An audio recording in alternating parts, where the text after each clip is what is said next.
stories you are about to see are real. The rewards up to $5 million are real. This is Crime Reports and Rewards with Griff Griffin and Dave Michaels, where you stay anonymous, the criminals don't. I'm Dave Michaels with this week's edition of Spot Crime, where we highlight crimes reported in the CSRA. We've had 69 assaults around the CSRA. They took place on the 900 block of Broad, the 2700 block of Pine Valley, the 1500 block of Gordon Highway, the 1800 block of Central Avenue, the 2000 block of Dunham Court, the 2400 block of Tobacco Road, the 2200 block of Southgate Drive, the 1700 block of Walton Way, the 1200 block of Summer Street, the 800 block of Sterling Ridge Drive, the 400 block of East Boundary, the 200 block of East Telfair Street, the 400 block of Fairhope Street, the 600 block of Bransford Road, the 3000 block of Lucas Court, the 2900 block of Myrtle Avenue, the 2000 block of 2nd Avenue,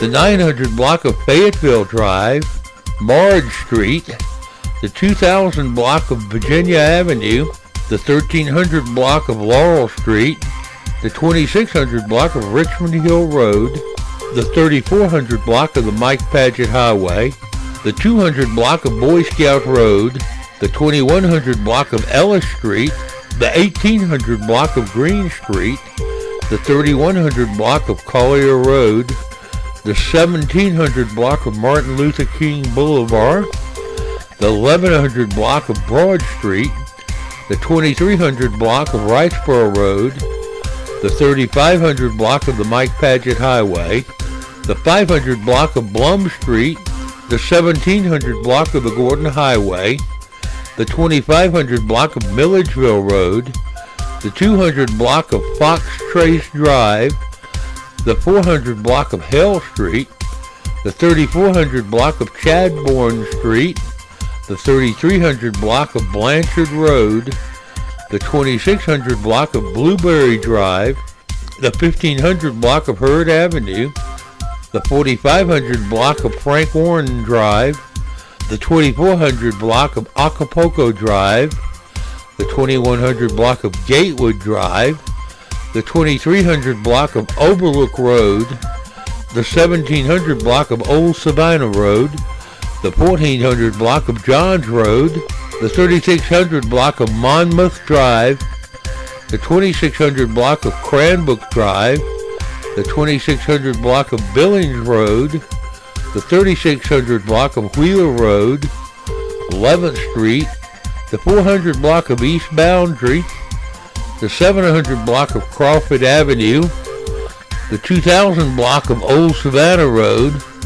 the 1300 block of the Gordon Highway, the 1800 block of Liberty Church Road, the 4900 block of Old Waynesboro Road, the 2000 block of the Gordon Highway, the 3400 block of Wrightsboro Road, the 2400 block of Peach Orchard Road, the 2500 block of Wheeler Road, the 1700 block of S.E. McIntyre Boulevard, the 3500 block of Richmond Hill Road, the 3400 block of Jonathan Circle, Tuttle Street, the 1100 block of Broad Street, the 2100 block of A Street, and the 2400 block of Cross Creek Road.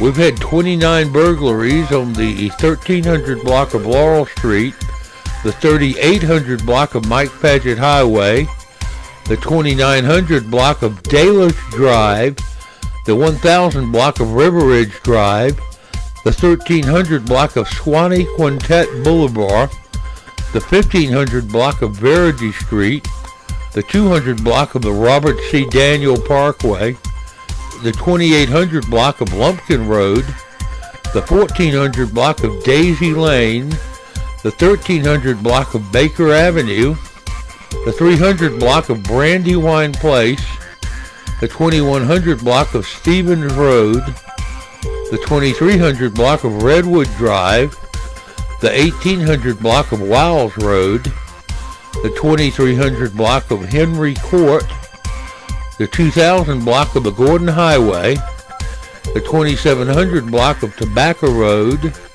the 1500 block of Brown Road, the 2400 block of Hood's Chapel Road, the 5000 block of Peach Orchard Road, the 2600 block of Alexander Place, the 200 block of Broad Street, the 1100 block of Turpin Street, the 1600 block of Morgan Street, the 2800 block of Gordy Road, the 2000 block of the Gordon Highway. We've had 4 robberies around the CSRA on the 3200 block of Heritage Court, the 1400 block of Harper Street, the 3600 block of Deansbridge Road, the 2600 block of Belmington Drive. 2 cases of arson around the CSRA on the 600 block of 2nd Street and the 2200 block of Darlington Drive. 3 charged with reckless conduct on the 2200 block of Lumpkin Road, the 1600 block of Curran Way, and the 3500 block of Biltmore Place. 1 damage to property on the 3400 block of Essex Place, and we've had 2 drug arrests, 1 on the 200 block of East Telfair Street, and 1 on the 600 block of West Frontage Road. If you know anything about these crimes or any other crimes, please text your tips to 803-441-8744, where you'll always remain anonymous, and you tell us where to stack your cash rewards. And now, this Crime Reports and Rewards special report. Crime Reports and Rewards had the pleasure of being called by Commissioner Jerry Brigham just as we were writing a segment on Social Security numbers being used for ID theft and why you shouldn't give the last 4 of your Social Security number to anybody, especially any large private or government entity. Jerry indicated thieves are using your stolen Social Security number they download off of government and business computers to steal your income tax refund before you even file. Recently, it has come to light that the IRS was so busy spying for Obama that they had little time to chase all the thieves stealing taxpayers' tax refunds. The irony is that most of the victims of this ID theft admit they voted for Obama. The reason why I know that giving your Social Security number to anybody except an employer for any reason can hurt you for the rest of your life is that several years back, I had a mosquito trap that was stolen from my home off the river in North Augusta. So I called to report the theft. An officer arrived and asked me for my Social Security number, so even though I had never given my Social Security number to anyone except an employer before, I gave this young cop my Social Security number for the first time ever, breaking a rule of not giving anyone my Social Security number. Shortly after my giving the cop my Social Security number, then tracking down my mosquito trap all by myself, I found that someone was using my Social Security number to access my credit cards and bank accounts. After stopping all the transactions, I tracked down the ID thief to Florida. When I got the ID thief on the phone, he coolly told me in a heavy Aramaic accent that he had stolen my ID from the North Augusta Department of Public Safety's computer, that he accessed with a program he downloaded off the internet, because small towns like North Augusta will not extradite out-of-state ID thieves due to the high costs. The thief went on to explain that the North Augusta cops would not file a warrant against them because they would have to pay to extradite them to South Carolina and wouldn't do that. So I told him, "You want to bet?" and hung up, only to be told by the North Augusta Public Safety that they would not extradite out-of-state ID thieves, so they would not even make out a police report. Eventually, with a lot of prodding, North Augusta did make out a police report, but the sleeper cell the FBI had been watching moved. Since then, my Social Security number that the North Augusta police officer got from me has circled the globe, being bought and sold on carding black markets, and there is no way to stop it. Once you give your Social Security number to anybody, especially large companies or government entities who have no liability and just don't care, They stick your Social Security number everywhere, and with laughable security measures that allow ID thieves to steal your ID anytime they feel like it. Amazingly, the last 4 numbers of your Social Security number that everybody asks you for are really all the numbers the ID thieves need, because the other numbers simply stand for where you were born and things that they already know. When Social Security cards were first introduced, they had a big red warning on the card that warned consumers not to use their Social Security number as an ID. But cities and large businesses were too big to care, and they had no liability for the misuse of your Social Security number, so they all started using it. This has led to almost everybody now being a victim of ID theft, or being an almost certain victim of ID theft in the near future. Here's what the Social Security Administration says about using your Social Security number as an ID. Identity theft is one of the fastest growing crimes in American society. The routine and often indiscriminate use of Social Security numbers as identifiers creates opportunities for individuals to inappropriately obtain personal information. Repetitive use and disclosure of Social Security numbers in organizational record-keeping systems multiplies the susceptibility of persons to potential identity theft.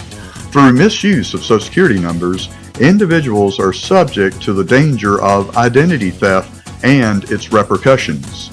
Access to an individual's Social Security number can enable an identity thief to obtain information that can result in significant financial difficulties for the victim.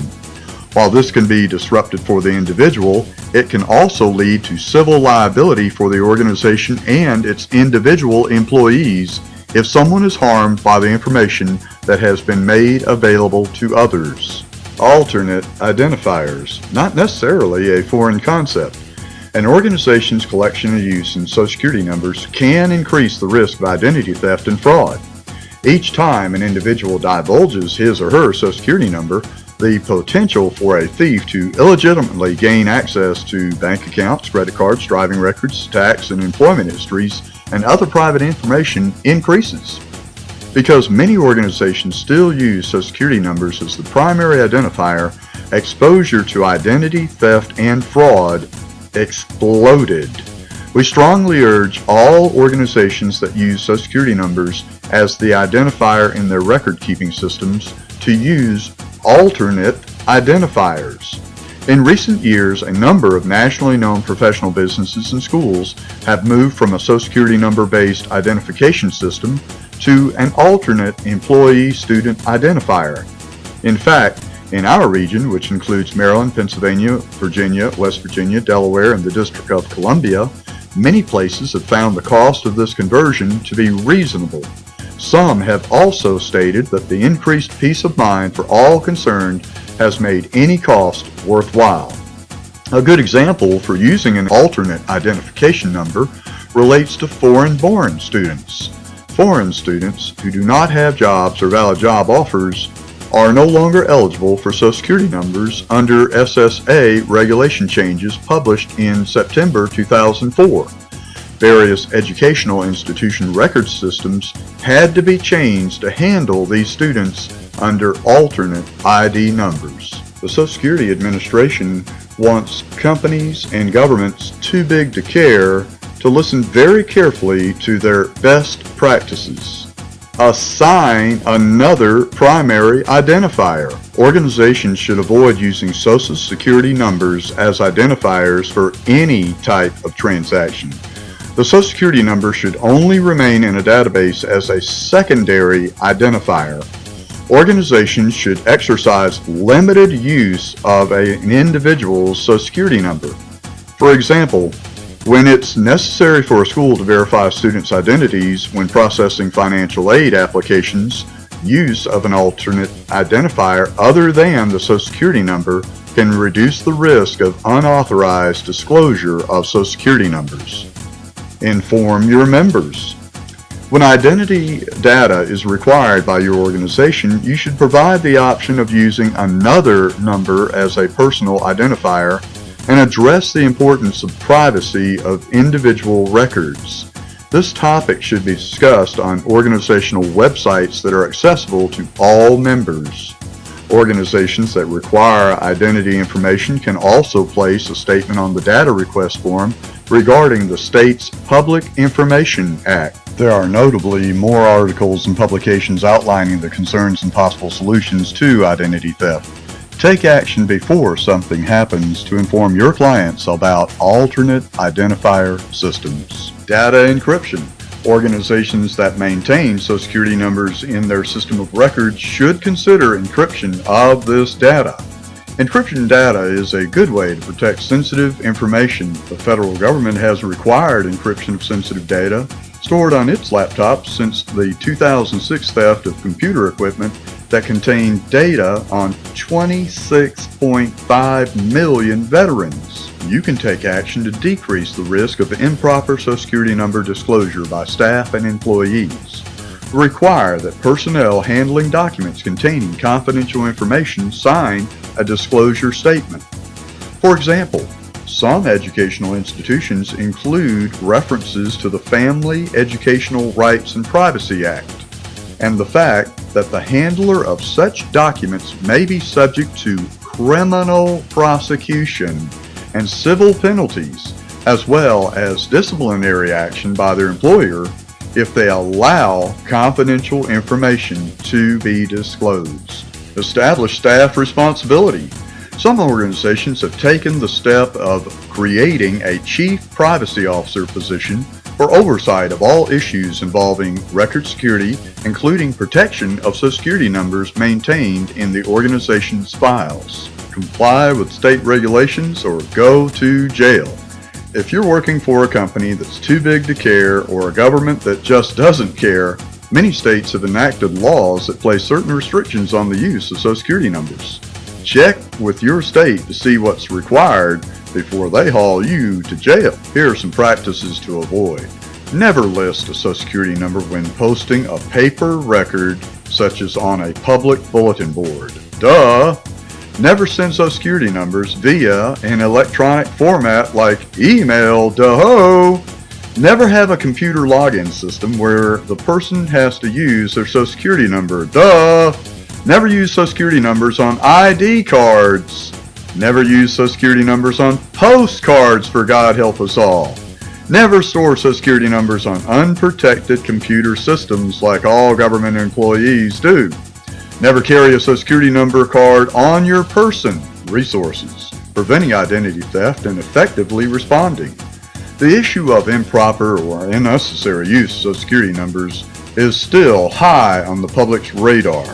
The Office of the Inspector General returned to this issue in a 2011 field hearing concerning use and protection of Social Security numbers and child identity theft, and has audited use and protection of Social Security numbers by hospitals, schools, and prisons, not to mention the Social Security Administration itself. There are currently several bills pending in Congress on the general issue of use of Social Security numbers as identifiers, which probably will outlaw anybody, even if they're too big to care, to use your Social Security number as an identifier.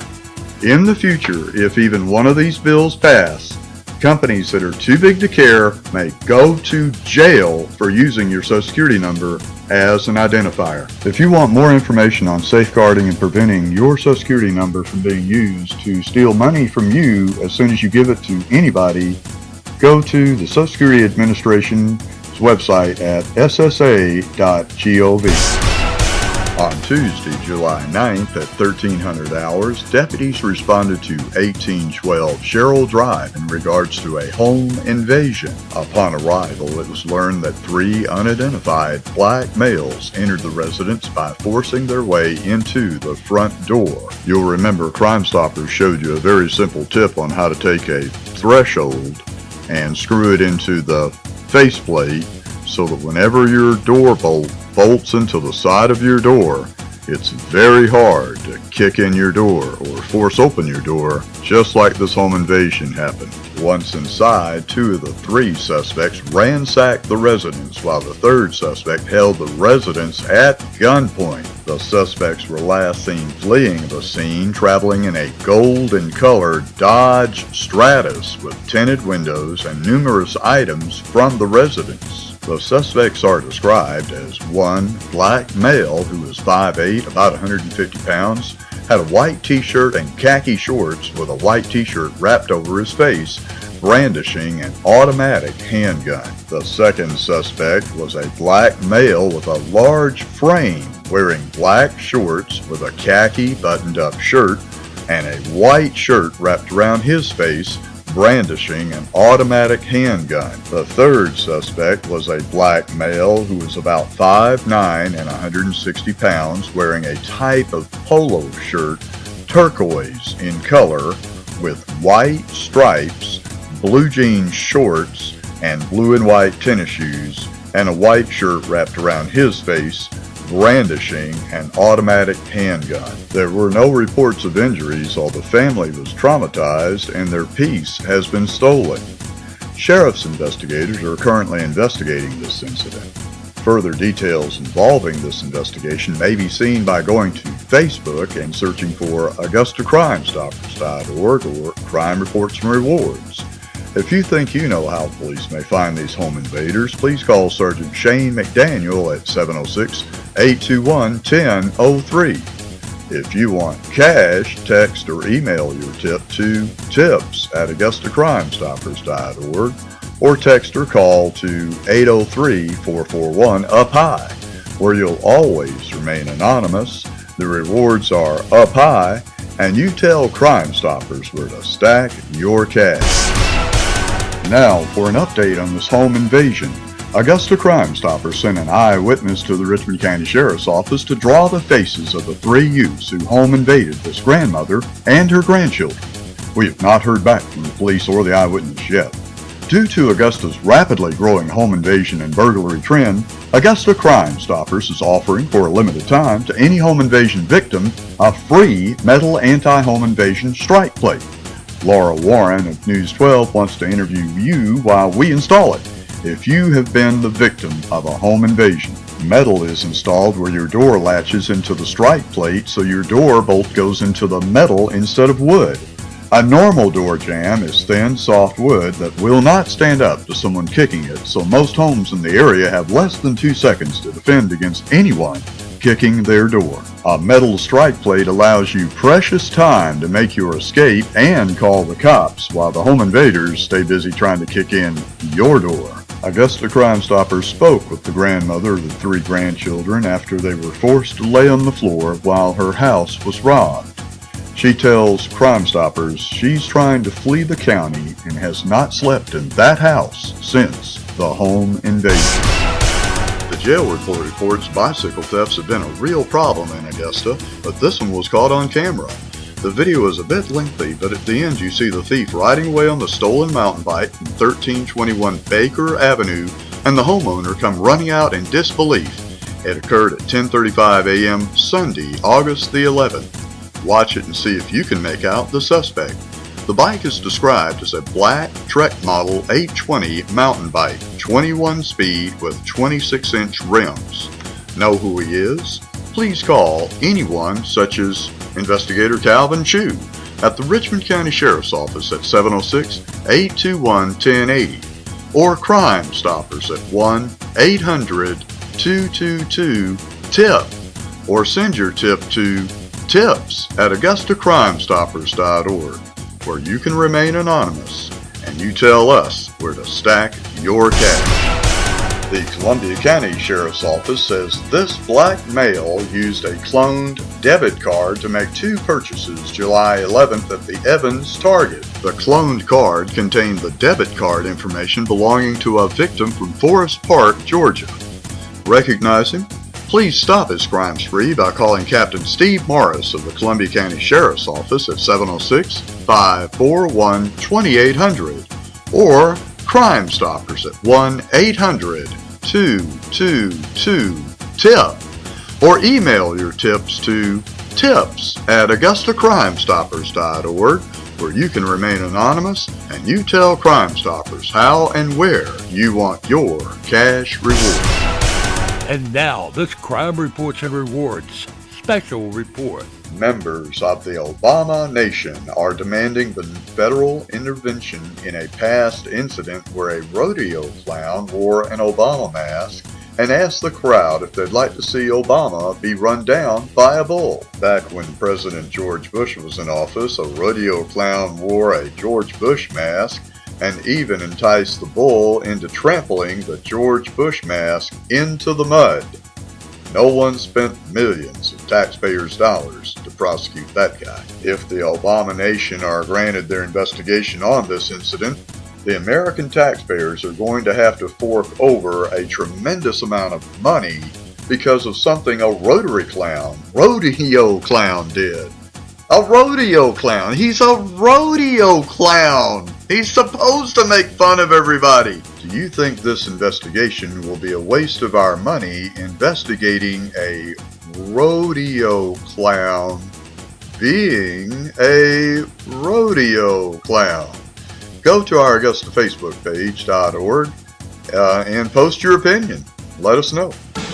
Imagine in land of the free, home of the brave, if at a rodeo in Missouri, they have a clown with the president on it, and the national media is calling for the guy to be fired. He has been fired. He has been blacklisted by the Rodeo Association that has put out a letter saying that he has been blacklisted. They're very, very proud of themselves, and clearly the announcer and everybody else were involved in it, and it was part of a skit. Why don't we fire the janitor of the rodeo? You know, let's let the government fund Al-Qaeda, murder people in mass, spy on us illegally, persecute the press, arrest members of the media for just reporting news, federalize police, the government openly training to confiscate our guns, saying the #1 enemy is Tea Party. They have the military all over the country trying to take on local governments if they stand up for the Bill of Rights and Constitution, just like the county government said they knew the government was planning to do. What was it, Lubbock last year, guys? It was Lubbock, wasn't it? Yes. So we've got all of that going on.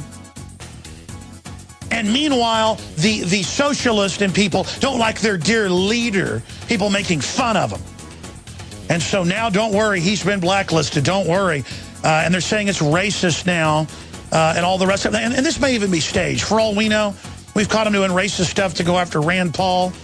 We caught him just a few weeks ago, the Democrats down there at the Trayvon Martin deal, saying we're all racist and saying racist stuff in front of the news cameras. So this could be staged. Quite frankly, I've watched some of the video of it and seen the photos. It looks like it was something real. Sounds like something they did do. And by the way, there probably are people out in the middle of nowhere that, make jokes about black people. I guarantee you go to some, other ethnic event, you're going to see people making fun of other groups. That's what humans do. But the whole point is it big national news? No, it's national news because they want to divert us and distract us. And I've got the quotes here. They've got a musician saying, it was scary. Everybody screamed and just went wild as the announcer talked about having the bull run down the clown with the Obama mask. It was at that point I began to feel a sense of fear. It was the level of enthusiasm, Beam, a 48-year-old musician from Higgsville, said Sunday, referring to the reaction from the crowd that filled the fair's grandstand. Now, that's where CNN and the rest of them, because I've seen it on TV, are really playing on the ignorance of most people that hadn't been to a rodeo. You may have seen bull riding on TV or something professionally, but not what goes on during the breaks. The clowns always run from the bulls. The announcer always says, that bull gonna get him. That bull gonna run him down. That is standard, and that is not racist, okay? You've been watching Crime Reports and Rewards with Griff Griffin and Dave Michaels, where you stay anonymous. The criminals don't. Crime Reports and Rewards is brought to you by WBEK Channel 16 and AugustaCrimeStoppers.org. Crime Reports and Rewards is a production of Michaels Media.